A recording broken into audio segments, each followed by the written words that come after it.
본격적으로 우리가 이 소득의 종류에 따라서 그 기준이 얼만큼인지를 알아보려고 하는데요. 선생님이 여러분들이 이해하기 쉽게 정말 최대한 쉽게 표를 만들어 봤는데 여러분들은 기본적으로 이제 그러면 이 표를 기준으로 기준을 삼으시면 됩니다. 자, 그러면 우리 복습하는 차원에서 한번 적어 볼까요?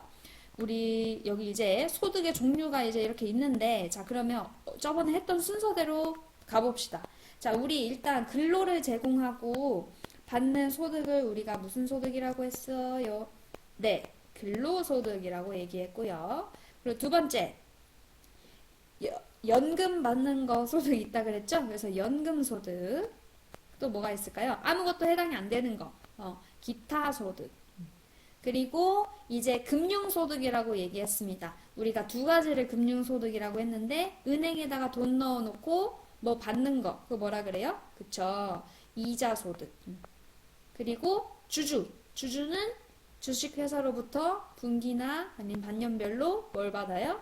배당을 받죠. 그래서 배당소득. 그래서 요거 금융소득이라고 얘기했다고 했죠. 그리고 또 뭐 있었어요? 사장님이 사업을 개시해서 사업에 관련된 소득을 얻는 거를 사업소득이라고 얘기했습니다. 자, 그래서 이 앞에 6가지를 선생님이 뭐라고 한다 그랬죠? 얘네들을 통째로 무슨 소득? 오케이. 종합소득이라고 얘기한다 그랬었죠. 그래서 얘를 종합과세한다. 그래서 종합과세한다. 그래서 종합소득 이렇게 다시 한번 정리를 해보도록 하겠습니다. 자, 그럼 이렇게 6가지가 해당이 되는데요. 자, 그렇다면 요 6가지의 구체적인 기준을 한번 봐보도록 할게요. 자, 아까 선생님이 근로소득만 있는 경우에 기본공제 대상자의 그 소득 제한에서 얼마가 기준이라고 했었던 거 기억나시나요? 네, 총 급여액이 500만원 이하가 되면 기본공제 대상자가 해당이 됩니다. 자, 그래서 여기다 이제 여러분들이 OX로 표시하시면 돼요. 자, 그럼 선생님은 이렇게 총 급여액이 150만원 이하이다. 총 급여액이 150만원 이하이다. 그러면은 기본공제 대상자가 될 수 있어요. 자, 그러면 이 150만원 넘으면 어떻게 될까요? 기본공제 대상자가 될 수 없습니다. 이렇게 구분하시는 거예요. 그래서 요 500만원의 기준을 이제 계속 익숙해져야 된다라는 거죠. 자, 근데 조금 특이하게 이 그 근로소득에 관련돼서 일용 근로자들이 있어요. 즉 예를 들어서 이제 월급이나 연봉으로 월급을 받는 것이 아니라 급여를 받는 것이 아니라 하루하루씩 일당으로 계산돼서 급여를 받는 분들, 그 사람들을 우리가 그분들을 일용 근로자라고 얘기하는데 이 일용 근로자들에게는 우리가 그 기본공제 대상자로 다 인정을 해줍니다. 그래서 우리가 이렇게 일용 근로자라고 하는 그 만약에 혹시 문제에 단서가 있다면 이 사람들은 분리과세를 적용해서 바로 인정이 되는구나 이렇게 생각하시면 되겠습니다. 네. 그리고 두 번째 연금소득 같은 경우에는요. 이 연금소득은 두 가지가 있어요. 두 가지가. 그래서 하나는 공적연금. 두 번째는 사적연금 이렇게 있는데요. 여러분들 공적, 사적 느낌이 조금 오시나요? 공적연금 같은 경우는 뭐 선생님 같은 공무원들이나 국민연금이나 이런 것들을 의미할 텐데 요거를 금액이 일단 얘는 516만원이라고 기억해 주시면 됩니다. 516만원이고요. 사적연금 같은 경우에는 1200만원이에요. 그래서 요게 기준이 이제 하나씩 많아지면서 헷갈리게 될 텐데 반복하면 절대 어렵지 않습니다. 여러분들은 기억력이 좋으니까 요게 계속 반복하면 문제를 쉽게 풀 수 있어요. 그래서 연금, 만약에 문제에서 연금에 관련된 내용이 나왔는데 그 사람이 공적연금을 받았어요. 근데 그 사람이 516만원을 기준으로 금을 해야 되는데 예를 들어서 이런 거죠. 공적연금 금액이 700만원 있다. 이러는 경우에는 그럼 공제가 될까요? 안 될까요? 안 되는 거죠. 왜냐하면 기준의 공적연금은 516만원이 기준이니까요. 그럼 반대로 사적연금을 받는 이 근로자가 있는데 이 사람이 1000만원을 받았다. 그러면은 그죠? 공적연금이었으면 안 되는데 사적연금은 1200만원이 기준이니까 됩니다. 이렇게 구분을 하시면 됩니다.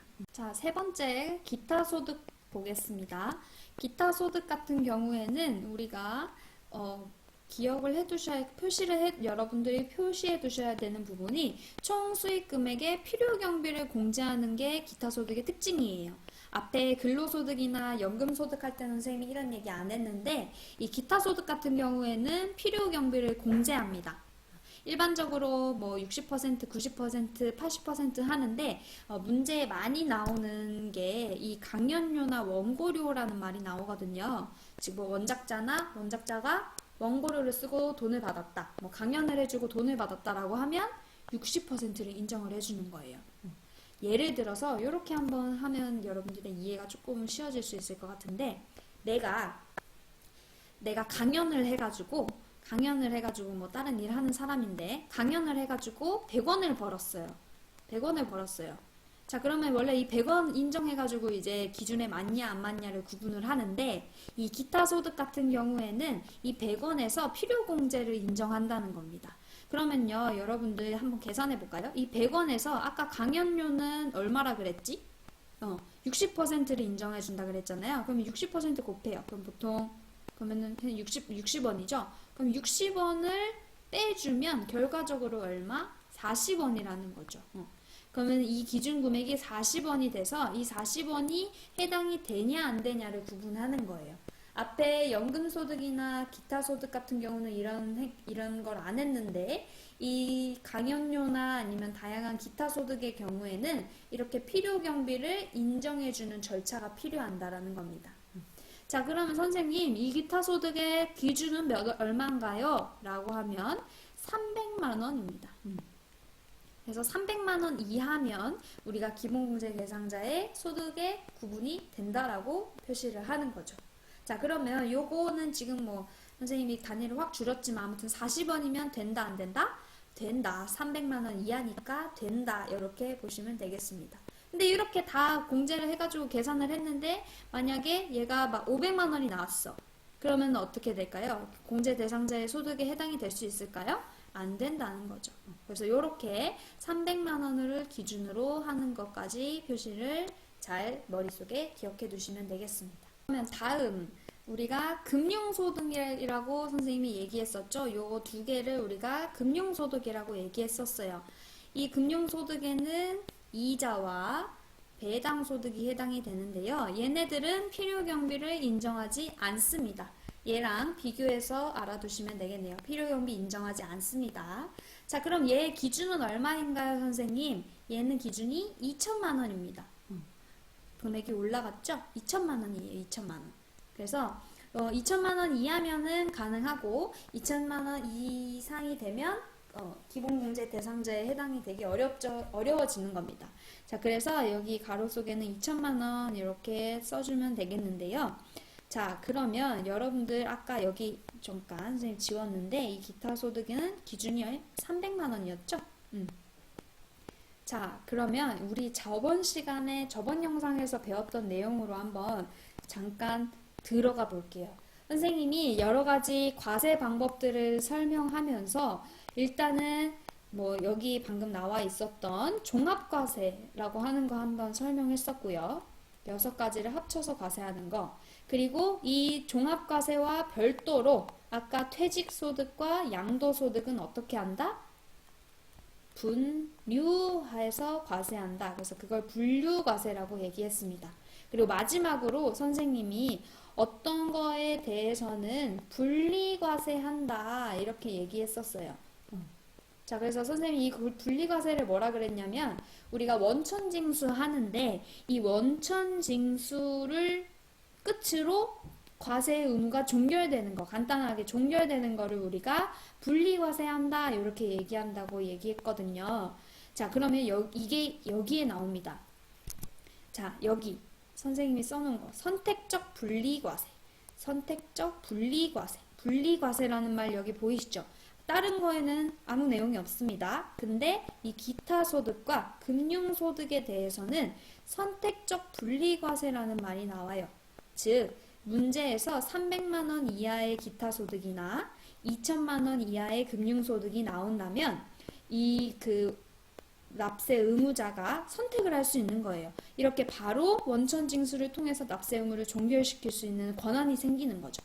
그래서 문제를 풀 때 이렇게 금액의 기준으로 봤을 때 이하가 되면 아 얘는 원천징수로 바로 납세 의무를 종결할 수 있구나 이렇게까지 이해하시면 되겠습니다. 자 그러면 이제 여기 나머지 3개 보도록 할게요. 자 나머지 3개가 사업소득 그리고 퇴직소득 나머지 양도소득 이렇게 있는데요. 자 선생님이 아까 요렇게 했었나요? 필요경비를 공제하는 게 기타소득이 있다고 했었고요. 같은 형광펜으로 여기 사업소득과 양도소득에도 동그라미 쳐보겠습니다. 보통 기타소득이 많이 주는 경우를 이루지만 이 사업소득과 양도소득도 필요경비를 인정한다라는 거 기억해 두시고 얘는 금융소득은 필요경비 인정 안 합니다. 자 그러면 선생님이 이렇게 3가지를 나눈 있어요. 이유가 있어요. 이 사업소득과 퇴직소득과 양도소득은 여기 가로가 없는데 적어주십시오. 소득금액 100만원이 기준이고 그 이하가 돼야지만 소득 제한에 걸리지 않습니다. 즉 예를 들어서 이 각각의 경우 사업소득이나 퇴직소득이나 양도소득 같은 경우에는 자 소득 금액은 아까 뭐라 그랬죠? 다 뺀 거 얘기합니다. 뭐 비과세나 다양한 경비들을 다 뺀 거의 소득 금액이 100만원 이하가 각각 기준 금액입니다. 그래서 만약에 어떤 사람의 퇴직소득이 200만원이다. 그러면은 공제가 될 수 있다 없다? 없다. 왜냐면 100만원 이상이니까. 이렇게 구분하시면 되겠습니다. 자 이렇게 여러분들이 많은 기준들을 알아봤는데요. 이거는 한 번으로 절대 알 수가 없습니다. 그래서 계속 보면서 우리가 나중에 문제를 풀 때도 보면서 익숙해지면 여러분들이 실제로 입력하는 거는 굉장히 간단하거든요. 그래서 그 전까지 여러분들이 이 내용들을 잘 머릿속에 넣어주시면 되겠습니다. 자, 고생하셨습니다.